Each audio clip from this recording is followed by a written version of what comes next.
In this next video, let's say in your initial design you have this light blue ink that you're working with, and you printed all your sheets, and maybe now that you're done with the way you want it, you want to experiment on press and try some different stuff with either blending inks or doing some marbled effect. So what I'll show next is how you can marble ink with a second color. To create the marbled effect, on your last print, when you print, do not flood the ink back. So you want to leave the stencil open right here. So I'm going to take my last print away, place it on the side, take my clean sheet and put it down. Now, to marble my ink, I'm going to take another color. So I'm taking this yellow. So I have this yellow color in my ink mixing stick. And then I'm going to drizzle in the open screen. So this is all open with no paint in it. I'm going to drizzle some of that ink in there.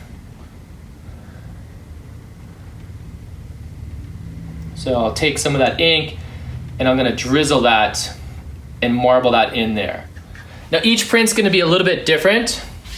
So I take some of my blue ink right here.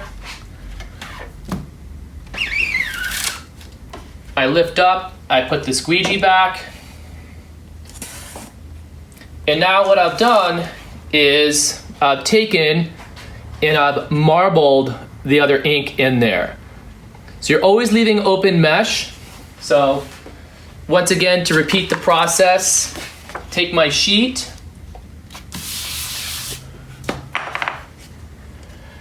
I take my other color, I have my yellow, and I drizzle it. So I drizzle a little bit of that ink in here. Once I have it drizzled, I grab a little of the blue,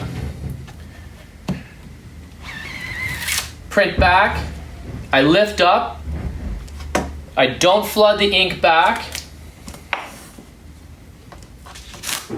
and now I have this really interesting marbled effect in my design.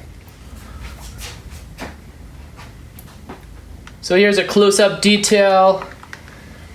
Try and get your ink so it really runs off of the mixing stick. And I lightly drizzle on top. You can create whatever effect you want. You know, if you want to go cross pattern, whatever you want to do. I take my squeegee, lift up, put the ink back, and I don't flood it. And now I have this really interesting marbled effect. Now for cleanup, it's a little bit different. Because you marble the ink and you mix yellow into this blue, you in essence contaminated that ink. So I don't want to take and scoop this ink out and put it back in my light blue container. So what you're going to want to do is get another container, and you're going to have to mix a custom color now. So this one's going to be a light blue with a little bit of that yellow. So I don't want to, put it back in here. So I'm going to take this ink here with that yellow mixed into it, and I'm going to cart that off and put it in a separate container.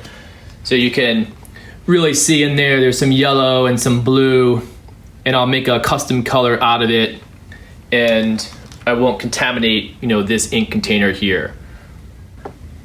So after you have all your main prints down, it's always fun to experiment. So here are some of the marbled prints that are drying. You'll notice each one of them is a little bit different. So I always have 3 or 4 extra sheets that I can work and experiment with.